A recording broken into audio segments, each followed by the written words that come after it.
Hi, everybody. My name is Miles Wallace, and I'm with Peak Performers. We're a nonprofit staffing and recruiting agency that helps professionals with disabilities find jobs and advance their careers. And we also help clients find great talent, which is why I have Brandon on the line right here. Hi, Brandon. Would you mind introducing yourself? Hi, Miles. Thank you so much for having me today. My name is Brandon Klein, and I work on our business development team. I manage our disability and inclusion on our Southeastern division. So, today, Brandon, we're going to be talking about engaging with a remote workforce. Where are you calling in from today?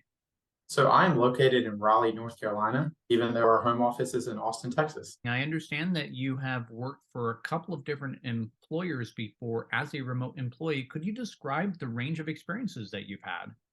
I have, and I've experienced a number of different experiences, some great and some not so great. Very fortunate that here at Peak, it's been a great experience. Thanks to you and the rest of our leadership at Peak for making my voice, even though I'm a remote employee, making my voice heard, even though I'm many miles from you guys from Austin, Texas, here in Raleigh, North Carolina. But I've also been a part of organizations before in the past where they did not schedule weekly calls, weekly check-ins. I did not get to engage with the rest of the team members. And I've also been a part of an organization before in the past where they would put calls on my calendar, and then I would log in and I could see me logged in and I would be there virtually, but the individual on the other line would be on the go. And I understand we're all busy and we have things to do throughout the day, but just kind of showing that you care and that your voice is being heard within that moment and being able to see that person face to face when it was scheduled that way is always nice. So, what you say really resonates with me because this is something that's on top of mind for many people. Prior to the pandemic, it was estimated that 6% of the workforce was working remotely. At the height of the pandemic, we had 35% of the workforce that was working 100% remote. And since then, we've dropped down to 26%. And hybrid is much more common now than it ever was before. However, this work from home thing, it ain't going away, is it? No, it's not going away at all. It's here to stay. It's not going away, and it's estimated that right now there are literally twice as many people looking for remote jobs than there are people just looking for jobs in general. So I was curious, Brandon, could you share a couple of other tips that you would give out to employers about how they might be able to better engage with remote team members? I think it all starts with making your team and your organization or your remote employees feel supported, right? And a way you can do that is by making yourself always available to chat. You can set goals and allow for casual conversations. You can also host virtual events such as games or even events. You can provide coaching and recognition.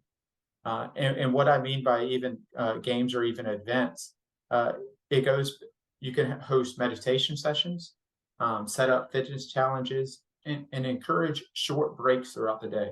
This allows each person to be able to reset, whether you're in an office or even at home. You need a short break throughout the day just to kind of clear your mind, and you come back and you get in front of your computer and you feel more organized, and you're ready to start working again. I can imagine that if your bedroom is also your office or your study, it can be difficult sometimes to disconnect from the work world. So, would you have any advice to employers on how to know when to engage with remote workers? I think it's great to have scheduled team check-ins or scheduled one-on-ones, right? To already have it provided on your calendar the week before or a couple weeks before, or always have it as a reoccurring event. So that way you already know what day and time it's coming up. And I always suggest, just kind of like how we do here at Peak, to go ahead and make that a weekly event, just so that it allows you and that person to be able to connect face to face and to be able to discuss important topics, whatever's going on with that individual at that time. Is it difficult for you to be working in a different time zone than us here in Austin?